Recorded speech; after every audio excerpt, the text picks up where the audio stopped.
Well, it's time to get back on this build. A little bit of a sidetrack bringing that big new lathe in the shop. And I've been cleaning and working on it, and you'll see a couple other videos and stuff going on with it. So I kind of put this aside, but it's a nice ugly rainy day. It's gonna rain all week. So we'll get back on it.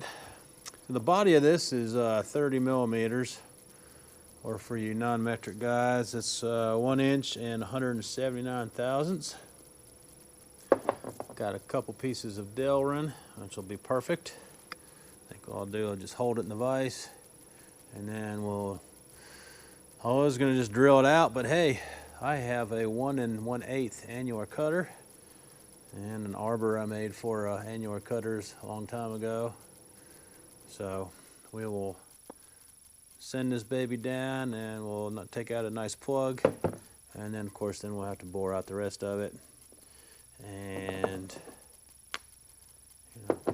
cut a little bit off that block. Same thing with this one. Don't need that much on this one, because say this is the top one. Basically this is just going to be a strap to hold her down. That's all we need. So let's get over to the mill, get set up, and get some plastic chips flying. Well, let's give this a shot. Let's sort it down. I think probably chips and heat are going to be our enemy. We'll have to clear it a lot, and I may use some. Oh, wow, that's quick. Man, it grabbed that like a big dog and moved it, didn't it? Wow. I was hoping it wouldn't do that. Oh, man. Blew that out. Well, Bozo 1, Tom 0.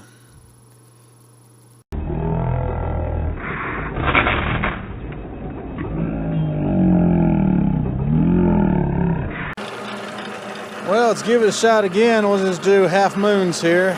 See if it's going to cooperate or it's going to grab it like it did. Yeah, it really wants to grab as you come down. You got to really control it, but as long as you control it there.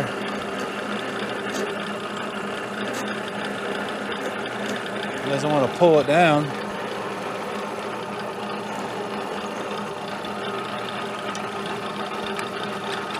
Get this out of the way so I can see.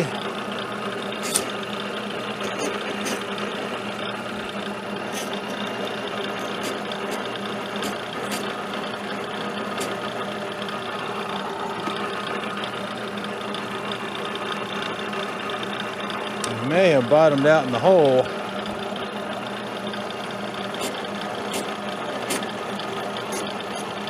No, we're through. There you go. Alrighty, a little bit of a learning curve. That worked. Sweet, I'll get the other one done. So I got the blocks all set up, zeroed off again, found the center, got the boring head in. I've already taken one skim pass to get me a nice smooth OD to work off of, so now I'm just boring it out to 30 mil. Nothing fancy. Get a little video of it.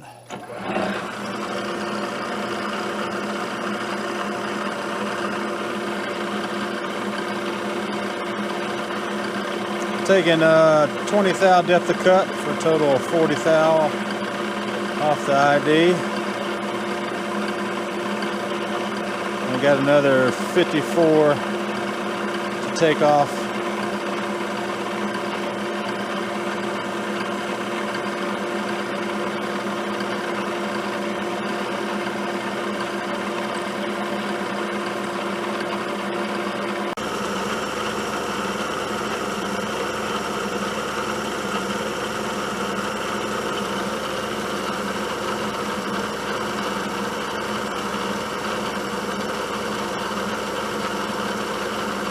Well guys, let me bring you up to speed here.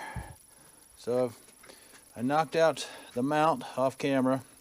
I ended up using a piece of Delrin, or actually 2 pieces of Delrin, and got that all hooked up and you know, a nice fit, and she looks good. Got it mounted to a piece of aluminum right now, because this is just going to be a testing phase to see if this is actually going to work or not. And I have already tested it, and it's kind of a fail. So here we go. Let me give it a little bit of power and I'll show you what we got going on here. So as you can see, the motor just doesn't have enough butt to spin it, unfortunately. Even though we tested it earlier and I thought it would work, she's trying, but you know, even with the gearing, it's just not enough, I'm afraid. So I think this overall concept is a win, but you know, the power source here is going to be a fail. I think you know, I'll just keep looking online, see what I can find for a different motor. You know, the AC motors are so expensive, unfortunately. I didn't want to drop a bunch of coinage into this thing, so that's why I went with DC. I mean, you see those like battle bots, you know, going at it with DC motors. I guess maybe they're either bigger or they're 24 volt or what, I'm not sure, but you know, I was hoping this little baby would work, especially like I said with the gearing here. There's not that much of a load, but it just doesn't have enough but to do it, unfortunately.